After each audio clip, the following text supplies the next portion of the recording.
இன்னைக்கான கொஷின்ஸ் கேட்கலாமா? ஓகே.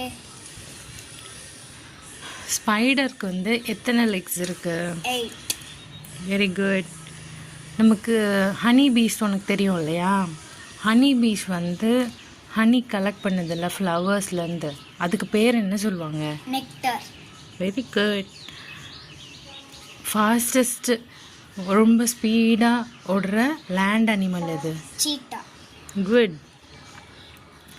ஒரே ஒரு மேமல் தான், அந்த மேமல் வந்து ஃப்ளை பண்ணும். எது? பேட். குட். பிளான்ட்ஸ் எல்லாம் வளருதில்ல, பிளான்ட்ஸு ட்ரீ எல்லாம் வளருது இல்லையா? அது வளர்கிறதுக்கு நமக்கு என்ன தேவைப்படும்? ஏர். சொல்லு. Sunlight, air, water, soil. Super. Good. Next நாளைக்கு திரும்பியும் வேறு கொஷின்ஸோடு பார்க்கலாமா? டட்டா. டாடா.